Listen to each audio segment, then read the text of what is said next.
왜 하필 한국이야? 거긴 우리 태국인들한테만 까다롭게 군다던데. 우리 애들이 한국에 가서 무슨 일을 당할지 알고 그 먼 나라에 보내라는 겁니까? 태국 한 고등학교의 시청각실 프로그램을 설명하고 있는 선생님에게 학부모들이 버럭 화를 내고 있습니다. 태국과 한국의 갈등이 여전히 진행 중인 가운데 이 학교에서 획기적인 프로젝트를 제안했다고 하는데요. 하지만 학부모들의 불만과 반대가 만만치 않아 보입니다. 대체 무슨 일이 있었던 걸까요? 오늘의 사연 함께 들어보시죠. 영상 시청 전 구독과 좋아요 부탁드립니다. 구독과 좋아요는 영상 제작에 큰 도움이 됩니다. 감사합니다. 안녕하세요. 저는 태국 치앙마이에 사는 17살 여고생 아난다 사리타예요. 어릴 때부터 저는 새로운 문화를 배우고 경험하는 걸 좋아했어요. 특히 한국 문화에 대한 관심이 남달라서 K-팝이나 한국 드라마를 자주 보고 한국어를 독학하며 언젠가 한국에 가보는 걸 꿈꿨죠. 제 이야기에는 제가 꿈에 그리던 한국으로의 여행과 그 속에서 겪은 갈등과 깨달음이 담겨 있어요. 지금부터 그 이야기를 시작해보려 합니다. 찬타라. 이 노래 들어봤어? 완전 중독성 있지 않아? 학교 수업이 끝나자마자 저는 가방을 메고 친구 찬타라에게 달려가 휴대폰을 내밀었어요. 이번에 새로 나온 한국 아이돌 그룹의 노래였는데 경쾌하면서도 묘하게 슬픈 느낌이 섞여 있었죠. 찬타라는 눈을 반짝이며 고개를 끄덕였어요. 와, 진짜 좋다. 이거 따라 부르려면 또 열심히 연습해야겠다. 찬타라와 저는 방과 후마다 이런 식으로 K-팝이나 한국 드라마 얘기로 몇 시간을 보내곤 했어요. 처음에는 그저 재미로 시작했는데 한국 드라마 속의 이야기와 배우들의 생동감 넘치는 연기가 마치 다른 세계를 보는 것 같았어요. 그 세계를 더 알고 싶다는 호기심이 점점 커지더니 어느 순간 저는 한국어를 배우기 시작했어요. 물론 한국어는 쉽지 않았지만 발음 하나하나가 흥미로웠고 새로운 단어를 외울 때마다 점점 한국에 더 가까워지는 기분이 들었죠. 그러다 보니 한국어 공부뿐만 아니라 한국의 사회와 역사, 그리고 현재의 모습까지도 궁금해지더라고요. 특히 한국이 지난 몇십 년간 겪은 급격한 경제 발전은 저에게 큰 자극이 되었어요. 태국과 비교해보면 정말 놀라운 발전 속도였으니까요. 저와 찬타라는 한국처럼 교육을 통해 더 나은 미래를 만들고 싶다는 꿈을 가지게 되었습니다. 우리는 언제쯤 한국에 가볼 수 있을까? 언젠가 기회가 생기겠지? 어느 날 찬타라가 갑자기 물었어요. 사실 저도 같은 생각을 자주 했지만 현실은 그렇게 간단하지 않았죠. 한국은 멀고도 가까운 나라였으니까요. 한국에 대한 정보는 인터넷으로 얼마든지 찾아볼 수 있었지만 막상 그곳에 가서 직접 경험한다는 건 우리에게는 큰 도전처럼 느껴졌어요. 게다가 요즘 한국과 태국 사이의 관계가 악화되고 있다는 뉴스가 연일 보도되면서 우리의 꿈이 더 멀어지는 기분이 들기도 했습니다. 한국 입국 심사가 요즘 좀 어려워졌다는 소문 들었어? 찬타라가 걱정스러운 얼굴로 물었어요. 사실 저도 그 소문을 들은 적이 있었어요. 한국 입국 심사가 엄격해졌고 특히 태국인들에게 까다로운 절차가 더해졌다는 얘기가 돌고 있었죠. 그 이야기를 들었을 때 처음에는 그저 소문이겠거니 했지만 시간이 지날수록 그 소문은 사실이 되어가는 듯 보였습니다. 저와 찬타라처럼 한국에 대한 꿈을 가진 태국 사람들에게는 너무나도 큰 실망이었죠. 그렇게 학교에서 매일같이 한국에 대한 얘기를 나누면서도 저희 둘은 사람들의 시선을 신경 쓰게 됐어요. 예전에는 한국 드라마나 음악에 대해 얘기해도 친구들이 그냥 재미있게 들어줬는데 요즘은 왜 하필 한국이야? 라는 시선으로 바라보는 사람들이 많아졌어요. 어떤 친구는 그런 후진 나라를 왜 좋아해? 심지어 요즘 한국이 태국 사람들한테도 까다롭게 구는데 차라리 다른 나라를 좋아하는 게 낫지 않아? 라고 말했죠. 그 말을 들으니 갑자기 가슴이 답답해졌습니다. 저와 찬타라는 진심으로 한국을 좋아했는데 그 마음이 사람들에게는 잘 전해지지 않는 것 같았어요. 며칠 후 교장 선생님이 저희 교실에 들어오셔서 중요한 공지를 하셨어요. 여러분, 자매학교와 교류 프로그램이 곧 시작될 예정입니다. 이번에는 특별히 한국 자매학교와의 교류를 추진 중인데 관심 있는 학생들은 신청서를 작성해주세요. 저와 찬타라는 눈이 휘둥그레졌습니다. 한국 자매학교와의 교류 프로그램이라니요. 우리가 꿈꿔왔던 바로 그 기회가 현실이 되는 순간이었어요. 교장 선생님의 말씀이 끝나자마자 찬타라와 저는 서로 손을 꼭 잡고 미소를 감추지 못했어요. 드디어 우리가 한국에 갈 수 있는 기회가 생긴 거야. 맞아, 사리타. 정말 꿈 같아. 하지만 기쁨도 잠시뿐이었어요. 그날 오후 학교에서 열린 학부모 설명회는 뜻밖의 반응으로 가득했죠. 여러 학부모님들이 저희의 한국 방문을 강하게 반대하고 나선 겁니다. 특히 찬타라의 부모님은 최근 한국에 출장 갔다가 겪은 일 때문에 한국 방문 자체에 불신이 깊어지신 상태였습니다. 찬타라의 아버지께서는 태국의 한 기업의 임원으로 한국 지사를 방문하기 위해 공들여 준비했지만 입국 심사대에서 몇 시간이나 대기하다 결국 입국이 거부되었다고 하셨죠. 아무리 준비를 철저히 해도 심사 과정에서 불법 체류 가능성까지 언급되며 모욕적인 대우를 받았다는 얘기를 들었어요. 찬타라의 아버지께서 겪으신 이야기는 저와 찬타라에게 충격으로 다가왔습니다. 그렇게 철저히 준비하고도 태국인이라는 이유만으로 부당한 대우를 받는다면 우리 같은 학생들이 가서 겪을 어려움은 더 클지도 모르겠다는 생각이 들었어요. 그래서 찬타라의 어머니께서는 설명회 자리에서 목소리를 높이며 반대 의견을 강하게 피력하셨습니다. 우리 아이들이 굳이 그런 곳에 가야 할 이유가 없습니다.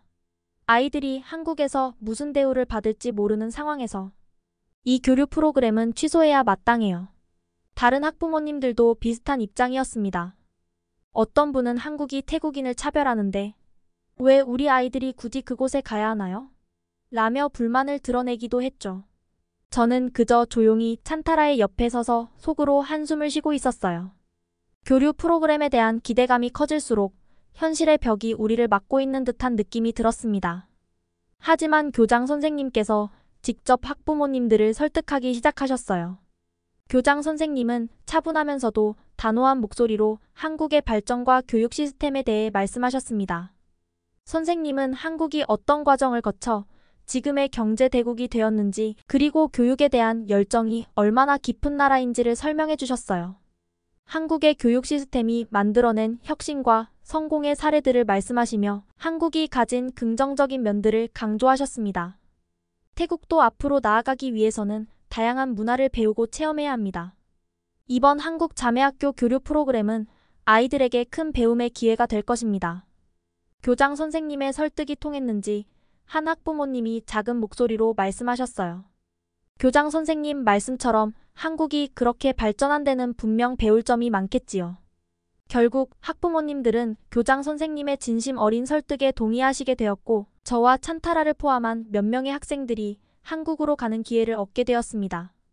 저는 기쁜 마음으로 신청서를 작성하면서도 한편으로는 걱정이 들었습니다. 과연 우리가 그토록 가고 싶었던 한국에서 어떤 경험을 하게 될지, 또 한국에서의 첫 만남이 우리에게 어떤 의미로 다가올지 궁금하면서도 두려웠죠. 한국으로 떠나는 날, 저는 아침부터 두근거려서 밥도 제대로 못 먹었어요. 찬타라도 너도 떨리니? 하고 묻는데 얼굴이 잔뜩 긴장한 표정이더라고요. 저희는 버스에 올라타서 공항으로 가는 길 내내 이번 교류 프로그램에서 어떤 일들을 경험할지 수많은 상상을 했어요. TV나 인터넷으로만 봤던 한국이라는 나라에 직접 발을 디딘다는 게 믿기지 않았거든요. 비행기는 생각보다 빨리 한국에 도착했어요. 창밖으로 인천공항이 보이는데 웅장하고 세련된 공항 모습에 저와 찬타라는 감탄을 금치 못했죠. 한국에 오기 전 여러 번 상상해봤지만 실제로 한국 땅에 발을 디딘다는 건 전혀 다른 기분이었어요. 낯선 나라에 처음 오게 된 흥분과 설렘도 있었지만 입국 심사를 통과해야 한다는 생각에 머릿속이 점점 복잡해졌습니다. 저와 찬타라 둘 다 교류 프로그램 초청장을 준비했고 학교에서 준비한 서류까지 완벽하게 챙겼지만 요즘 한국과 태국의 관계가 악화되었다는 얘기가 머리를 떠나지 않았어요. 입국 심사대로 걸어가면서 제 심장이 터질 듯 뛰기 시작했습니다. 길게 늘어선 줄에 서서 기다리는 동안 찬타라가 제 손을 꼭 잡으며 속삭였어요. 사리타, 나 너무 떨려. 우리 모두 괜찮겠지? 저도 솔직히 겁이 났지만 찬타라를 안심시키려 애써 웃으며 대답했어요. 우리가 서류 준비도 꼼꼼히 다 했잖아. 자매학교 교류 프로그램 참가자라고 얘기하면 괜찮을 거야. 하지만 저 자신도 마음이 편하지는 않았어요. 왜냐하면 최근 찬타라 아버지가 겪으셨던 일이 떠오르면서 혹시라도 문제가 생기진 않을까 불안했거든요. 찬타라의 아버지는 중요한 비즈니스 출장으로 오셨는데도 입국을 거부당했다는 이야기를 들었을 때 그게 남의 이야기 같지 않았습니다. 특히 오늘은 제 차례가 다가올수록 가슴이 조여오는 것 같았어요. 드디어 제 차례가 되었고 저는 입국 심사대로 한 걸음씩 걸어갔습니다. 심사관은 무표정한 얼굴로 여권과 서류들을 꼼꼼하게 살피더라고요. 저도 최대한 떨리지 않게 또박또박 대답하려 했지만 목소리가 살짝 떨렸어요. 한국에 온 목적을 묻는 질문에 교류 프로그램 참가 차 방문했다고 말하고 초청장을 내밀었는데 심사관이 서류를 유심히 보더니 차분히 검토하더라고요. 마치 시간이 멈춘 듯한 순간이었어요. 저도 모르게 숨을 죽이고 심사관의 표정을 살피려고 했지만 마스크 뒤에 가려진 얼굴에서는 아무 감정도 읽히지 않았습니다. 너무 긴장돼서 손바닥에는 식은땀이 가득 배어나왔어요. 제발 아무 문제 없이 통과하게 해주세요. 속으로 간절히 빌고 또 빌었죠. 그러다 찬타라가 심사관 앞에서 추가 심사로 보내진 모습을 보고 가슴이 덜컥 내려앉았어요. 심사관이 제 여권을 다시 한번 확인하는데 마치 시간이 느리게 흘러가는 것처럼 느껴졌습니다. 찬타라가 추가 심사실로 들어가는 뒷모습이 자꾸 신경 쓰였지만 지금은 제 일에 집중해야 했죠. 손에 든 서류가 손톱으로 찢어질 정도로 힘을 주고 있었는데 드디어 심사관이 제 서류에 도장을 찍어주면서 여권을 건네줬어요. 다음 분 들어오세요. 심사관이 무심히 말하며 저를 통과시켜 주었습니다. 안도의 한숨을 내쉬며 찬타라가 서 있는 곳을 돌아봤어요. 찬타라는 심사관의 지시를 받고 작은 방으로 들어가고 있었고 저는 그 순간 어떻게 해야 할지 몰라서 그저 멀리서 찬타라를 지켜보기만 했어요. 몇 분 뒤 다행히 찬타라가 그 방에서 나와서 저를 향해 고개를 끄덕이며 손을 흔들었어요. 그제서야 긴장이 풀리며 온몸이 한꺼번에 나른해졌습니다. 사리타, 우리 드디어 통과했어. 찬타라는 힘들게 웃으며 저를 끌어안았어요. 진짜 심장이 터질 뻔했어. 찬타라, 우리 무사히 왔어. 저도 그 순간 안도감과 설렘이 뒤섞인 감정을 주체할 수 없었어요. 입국장을 나오자마자 반갑게 손을 흔드는 자매학교 친구들이 보였어요. 저희를 위해 준비한 플랜카드를 들고 밝게 웃으며 맞아주는 그들의 모습에 다시 한번 마음이 따뜻해졌습니다. 태극기와 태국 국기를 나란히 들고 환영 인사를 해주는 친구들을 보니 마치 오랜 친구를 만난 것처럼 친근하게 느껴졌어요. 환영합니다. 자매학교의 대표 학생이 저희에게 다가와 악수를 청했습니다. 저희는 설렘 가득한 얼굴로 그들과 인사를 나누고 곧 함께 공항 밖으로 향했어요. 자매학교 친구들이 친절하게 짐도 도와주고 우리가 공항에서 나오며 감동했던 순간을 기념으로 사진도 찍어주었습니다. 공항에 내리자마자 느꼈던 불안은 사라지고 한국에 온 설렘과 기대가 가득 찼어요. 한국 친구들은 저희를 따뜻하게 맞아주었고 그 순간 이미 한국에서 보낼 멋진 날들이 시작될 거라는 느낌이 들었습니다. 첫날 저녁에는 자매학교 측에서 특별히 준비해준 만찬이 마련되어 있었어요. 저희를 위해 따뜻한 칼국수가 준비돼 있었고 국물에서 피어오르는 보드라운 김이 제 마음까지 따뜻하게 감싸주는 느낌이었어요. 공항에서의 긴장을 다 잊을 수 있을 만큼의 위로가 되는 음식이었죠. 그때 저와 찬타라가 태국에서 가져온 작은 특산품 간식들을 꺼냈어요.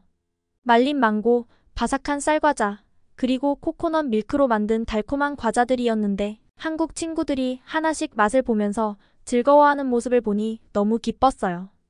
이거 정말 너무 맛있다. 태국에서는 이런 간식을 자주 먹어? 응, 말린 망고는 정말 인기 많아. 우리 가족도 자주 먹는 간식이야. 제가 설명해 주자 친구들이 신기해하며 환하게 웃더라고요. 이렇게 서로의 음식을 나누고 이야기를 나누다 보니 금세 친해질 수 있었어요. 비록 첫날이었지만 저희는 서로의 문화를 이해하고 존중하려는 마음 덕분에 자연스럽게 가까워졌습니다. 그리고 한국 친구들도 한국과 태국의 관계가 악화되고 있다는 소식을 알고 있어 걱정했지만 저희를 진심으로 환영해주려 애쓰는 모습이 느껴졌어요. 사실 우리도 태국 친구들이 걱정하지 않을까 생각했어. 그래도 이렇게 만나니까 너무 좋아. 한국 친구의 진심 어린 말에 저와 찬타라는 그저 고개를 끄덕였어요. 맞아. 우리도 너희가 이렇게 환대해주니까 긴장이 풀려서 너무 좋아. 저도 웃으며 대답했죠. 그날 저녁은 낯선 한국에서의 첫날이었지만 오히려 집에서 느낄 수 있는 편안함을 친구들과 함께 나눴어요. 이 작은 저녁 식사가 우리의 교류 시작을 알리는 첫걸음이 되었습니다. 다음 날 아침 한국 자매학교의 수업을 체험하게 되었어요. 교실 문을 들어서자마자 깜짝 놀랐어요. 모든 교실에 전자칠판이 설치되어 있고 학생들마다 태블릿을 들고 다니는 게 너무 인상적이었죠. 마치 미래 학교에 온 것 같은 느낌이었어요. 복도를 따라 걷다가 눈에 띈 스마트 도서관도 신기했어요. 학생들이 언제든지 원하는 책을 찾아서 읽을 수 있는 시스템이 잘 갖춰져 있었거든요. 저는 학교에서 디지털 기기를 통해 수업을 듣는 모습이 그렇게 자연스러울 수 있다는 게 놀라웠어요. 사실 저희 학교는 여전히 칠판과 분필로 수업을 진행하니까요. 첫 수업은 과학 시간, 그것도 로봇 프로그래밍 수업이었어요. 교실에 들어가자 이미 학생들이 분주히 로봇을 조립하고 있었어요. 학생들은 조립한 로봇에 프로그램을 입력하면서 로봇을 움직였어요. 어떤 학생은 로봇이 복잡한 경로를 따라 움직이게 했고, 다른 학생들은 로봇이 공을 짚고 옮기도록 설계했더라고요. 찬타라와 저는 그저 입이 벌어졌어요. 로봇을 직접 조립하고 코딩하는 수업이라니 태국에서는 상상도 못할 일이거든요. 한국의 학생들은 이런 경험을 통해 자연스럽게 문제 해결 능력과 창의성을 키우고 있다는 생각이 들었어요. 그러다 수업 중간에 한 학생이 저에게 말을 걸었어요. 사리타, 태국에서도 이런 로봇 수업 많이 해? 저는 잠깐 멈칫했지만 솔직하게 대답했어요. 아니, 태국에서는 보통 주입식으로 공부를 많이 해. 이렇게 직접 조립하고 코딩하는 수업 같은 건 흔하지 않아. 제 말을 들은 친구가 놀라며 대답했어요. 진짜? 우리 학교는 이런 수업이 꽤 많아. 특히 과학이나 수학 수업에서는 실습을 많이 해. 그래야 이해도 빠르고 재미도 있거든. 저는 고개를 끄덕이며 속으로 생각했어요. 바로 이 차이가 한국의 발전을 이끌었겠구나 하고요. 한국 학생들은 단순히 앉아서 배우는 게 아니라 직접 해보며 학습하고 어려운 문제도 스스로 해결하려는 태도를 가지고 있었어요. 저와 찬타라는 그들의 학습 태도를 보며 깊은 감명을 받았습니다. 수업이 끝난 후에도 학생들이 자발적으로 남아서 팀을 꾸려 서로 아이디어를 공유하며 토론하는 모습이 너무 멋져 보였어요. 사실 태국에서는 대부분 선생님의 지시에 따라 움직이는 경우가 많아서 자발적으로 학습하는 문화가 그리 흔하지 않아요. 한국의 학습 문화는 단순히 성적이 아닌 스스로 학습할 수 있는 능력을 키워주고 있다는 생각이 들었어요. 수업을 마친 후에는 학교 식당에서 점심을 먹었어요. 깔끔하게 차려진 한식 메뉴를 보고 또 한 번 놀랐어요. 그 중에서도 김밥과 미역국이 제일 인상적이었죠.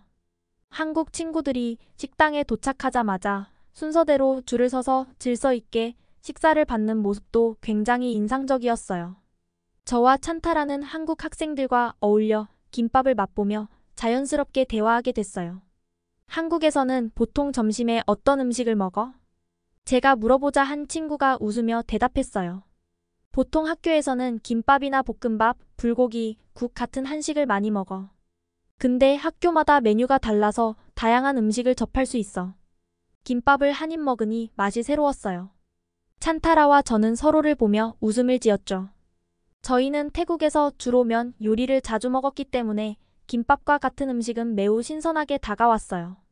점심을 먹으면서 친구들과 자연스럽게 가까워졌고 서로의 꿈과 미래에 대해서도 얘기하게 되었어요. 사리타는 장래 희망이 뭐야? 한 친구가 물었어요. 나는 교육자가 되고 싶어. 한국의 교육 시스템에 감명받아서 우리나라에서도 더 나은 교육을 만드는 데 기여하고 싶어. 제 대답에 친구들이 박수를 치며 응원해줬어요. 진짜 멋지다. 우리도 사리타처럼 다른 나라에 가서 더 많이 배우고 싶어. 그 대화는 저와 친구들 사이의 거리를 한층 가깝게 해줬어요. 우리가 다른 나라에서 왔다는 사실이 오히려 서로에 대한 흥미를 더 자극하는 것 같았어요. 그렇게 서로의 꿈을 나누고 나니 친구들과의 관계가 더 깊어졌고 낯선 한국에서도 마음이 편안해졌어요. 그날 저녁 학교 측에서는 저희를 위해 특별히 캠핑을 준비해 주었어요. 서울 근처에 위치한 캠핑장으로 향하는 길, 버스 안에서 저는 창밖에 펼쳐진 서울의 야경을 바라보며 한국이라는 나라에 대한 새로운 느낌을 받았어요. 반짝이는 도시의 불빛이 저를 따뜻하게 감싸주는 것 같았어요. 한강을 따라 조성된 캠핑장은 마치 도심 속 작은 휴식처 같았고 여유로움이 가득했죠. 넓게 펼쳐진 한강이 반짝이며 아름답게 빛나는 모습에 저와 찬타라는 한참 동안 말없이 강을 바라보았어요. 친구들이 미리 예약해둔 자리에는 바비큐 시설이 준비되어 있었고 캠핑장에서 필요한 모든 물품들이 갖춰져 있었어요. 캠핑장이 너무 잘 마련되어 있어 우리는 손쉽게 준비를 마칠 수 있었죠. 친구들은 바비큐를 준비하면서 저희에게 한국에서의 캠핑 문화를 설명해줬어요. 캠핑은 요즘 한국에서 정말 인기 있는 여가 활동이야. 이렇게 필요한 장비를 다 대여할 수 있어서 간편하게 즐길 수 있어. 저는 친구들의 설명을 들으며 우리나라의 여가 문화와 비교해봤어요. 한국은 시설과 서비스가 체계적으로 갖춰져 있어 캠핑이 모든 사람에게 즐거운 경험이 되는 것 같았어요. 태국에서는 이렇게 편리하게 캠핑을 즐길 기회가 많지 않거든요. 바비큐 준비가 한창일 때 우리는 저희가 가져온 간식을 한국 친구들과 나눠 먹었어요. 모두들 말린 망고나 코코넛 과자를 흥미롭게 맛보았고 그들의 반응이 신기하고 즐거웠어요. 사리타, 이거 진짜 맛있다. 태국에서도 캠핑 갈 때 이런 간식을 먹어? 저는 웃으며 대답했어요. 응, 태국 사람들은 주로 과일 간식을 많이 먹어.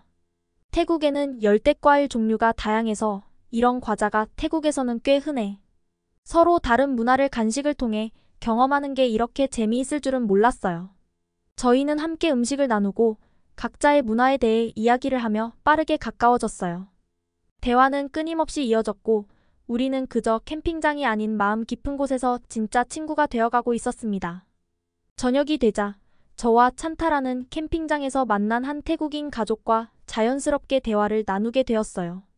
그 가족은 한국에서 몇 년째 살고 있는 분들이었지만 그들의 상황은 제 예상과 달랐어요.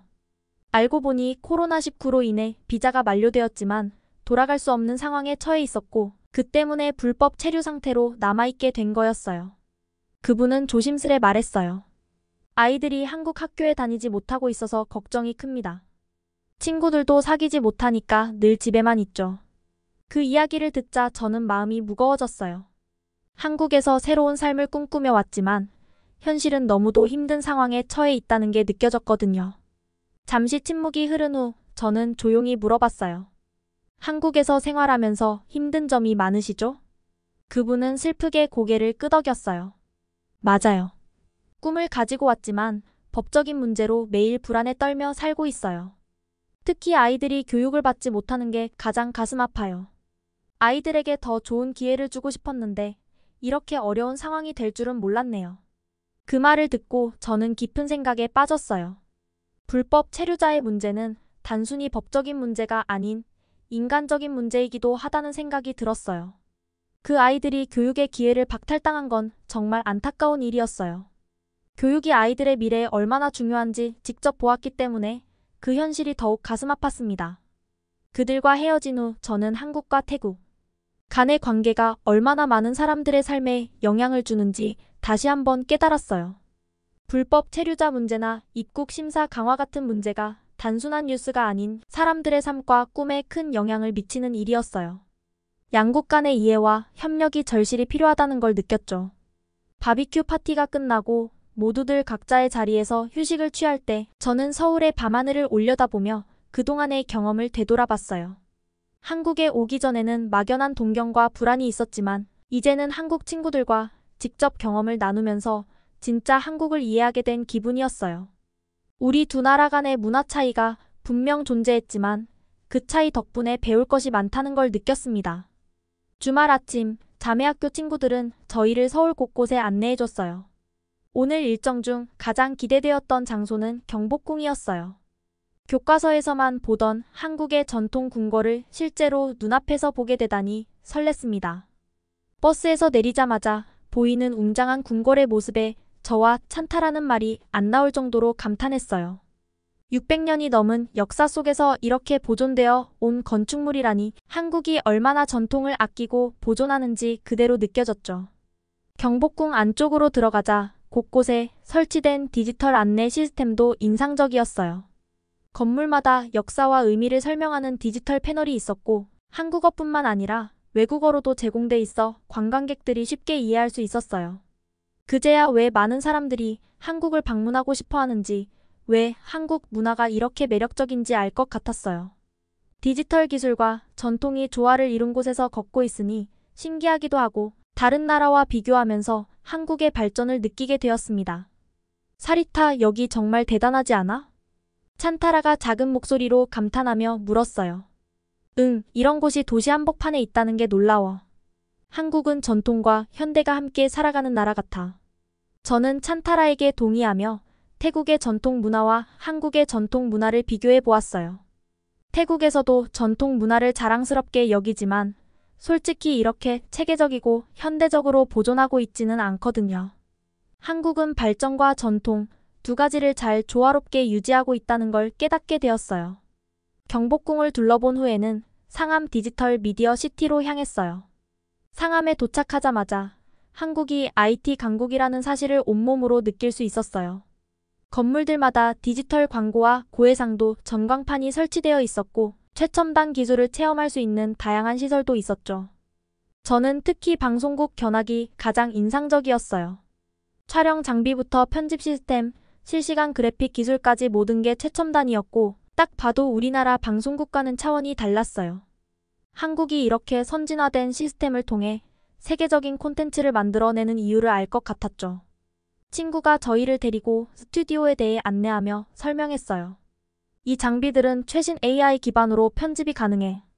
이곳에서 다양한 예능, 드라마들이 촬영돼서 방송으로 나가는 거야. 저는 감탄하며 질문했어요. 태국 방송국도 멋지지만 여긴 정말 미래의 방송국 같아. 우리나라에도 이런 시스템이 있으면 좋겠다. 친구는 미소 지으며 말했어요. 시간이 지나면 태국도 충분히 이렇게 될 거야. 한국도 처음부터 이랬던 건 아니니까. 그 친구의 말에 저도 모르게 고개를 끄덕였어요. 빠르게 변화하는 한국의 모습을 보면서 태국에도 이런 발전이 찾아오길 기대하게 됐어요. 한국은 짧은 시간 안에 엄청난 성장을 이뤄냈잖아요. 그 비결이 뭘까 계속 생각하게 되었고 결국 이 발전의 중심에는 교육이 있다는 결론을 내렸어요. 자매학교에서의 마지막 며칠은 더욱 특별하게 다가왔어요. 한국에서 배운 점들을 더 깊이 느끼고 제게 진정한 영감을 주는 경험들이었죠. 무엇보다도 자매학교의 교육 방식이 가장 인상 깊었어요. 단순히 수업을 듣는 게 아니라 학생들이 서로 질문하고 답하며 문제를 해결해 나가는 모습이 새롭게 다가왔거든요. 특히 STEM 교육실에서의 수업은 제가 태국에서 경험해 본 것과는 차원이 달랐어요. 이곳에서는 과학, 기술, 공학, 수학을 통합해 실제 문제를 해결하는 방식으로 수업이 진행됐어요. 하루는 한국 친구들이 저를 그들만의 스터디 그룹에 초대해줬어요. 쉬는 시간에도 친구들이 모여 자발적으로 공부하고 궁금한 점을 자유롭게 토론하는 모습이 정말 인상적이었죠. 그 친구들은 학습을 단순히 시험을 위해 하는 게 아니라 진짜 삶의 기술을 배우기 위해 열정을 가지고 임하고 있었어요. 저는 그런 한국 친구들의 태도를 보면서 태국의 수업 방식과 큰 차이를 느꼈어요. 한국 친구들은 자기주도적인 학습 태도로 스스로 질문을 던지고 직접 답을 찾아가는 과정을 중요하게 여기더라고요. 이런 모습은 저에게 새로운 동기부여가 되었어요. 하루는 자매학교의 진로 상담 시간에 참여할 기회가 있었는데 학교에서는 다양한 진로 체험 프로그램이 진행되고 있었어요. 학생들이 각자의 적성과 흥미를 발견하고 더 나은 미래를 설계할 수 있도록 돕는 것이 목표라고 하더라고요. 저에게도 매우 흥미로운 시간이었어요. 한 한국 친구는 자신의 진로로 AI 개발자를 꿈꾸고 있다며 학교에서 제공하는 AI 기초 수업 덕분에 꿈에 한 걸음 더 가까워졌다고 말했어요. 한국에서는 학생들이 고등학교 때부터 진로와 관련된 기본적인 지식을 쌓을 수 있도록 돕고 있었어요. 태국에서는 주로 교과서에만 의존한 공부를 하는데 한국 학생들이 학교에서 실제 기술을 배우며 진로를 준비하는 모습을 보면서 우리나라의 교육에도 이런 기회가 많아졌으면 좋겠다는 생각이 들었어요. 또한 자매학교에서는 학생들끼리 팀 프로젝트를 진행하며 리더십과 협력 능력을 키우는 교육 방식을 적극 장려하고 있었어요. 어느 날 수업에서 미래 도시 설계라는 프로젝트를 하게 되었는데 환경과 기술을 접목해 도시를 설계하는 것이 목표였어요. 친구들이 단순히 아이디어만 제시하는 게 아니라 실현 가능성과 경제성까지 고려하며 철저하게 계획을 세우는 모습이 정말 놀라웠어요. 그들의 협업 방식과 문제 해결 능력은 단순한 지식을 넘어서 미래를 준비하는 태도로 느껴졌습니다. 저는 친구들이 도전적인 자세로 의견을 나누고 각자 역할을 맡아 일에 몰입하는 모습을 보며 큰 자극을 받았어요. 이 모든 경험을 통해 한국 학생들은 단순히 성적을 위해 공부하는 것이 아니라 진짜 삶을 준비하기 위해 배우고 있다는 걸 느꼈어요. 학생들이 주도적으로 학습하고 실생활에 응용할 수 있는 기술을 연습하며 서로의 성장을 응원하는 모습이 저에게는 너무나 큰 감동으로 다가왔어요. 그렇게 서울에서의 마지막 날, 저는 인천공항으로 향하는 버스 안에서 창밖을 바라보며 깊은 생각에 잠겼어요. 한국의 발전된 교육 시스템과 첨단 기술을 직접 보며 태국이 나아가야 할 방향을 배울 수 있었어요. 그렇지만 태국으로 돌아가면 이런 깨달음을 현실로 만드는 것이 얼마나 어려울지 알고 있었죠. 태국에는 여전히 30년 전 모습의 학교가 많고 기본적인 교육 시설조차 부족한 상황이니까요. 하지만 이번 경험을 통해 우리에게도 변화의 가능성이 있다는 희망을 품게 됐어요. 저는 태국에 돌아가면 이번에 배운 점들을 친구들과 나누고 작은 것부터 바꿔보려고 해요. 한국에서 얻은 경험을 우리 학교와 지역 사회에도 전달해서 더 많은 사람들이 미래를 준비할 수 있도록 돕고 싶어요. 이번 교류 프로그램은 단순한 여행이 아닌 저와 찬타라에게 인생의 방향을 알려준 중요한 시간이었어요. 오늘의 이야기는 여기까지입니다. 오늘의 사연이 마음에 드셨다면 구독과 좋아요 부탁드리겠습니다. 구독과 좋아요는 영상 제작에 큰 힘이 됩니다. 끝까지 들어주셔서 감사합니다. 더 좋은 사연으로 여러분을 찾아오겠습니다. 감사합니다.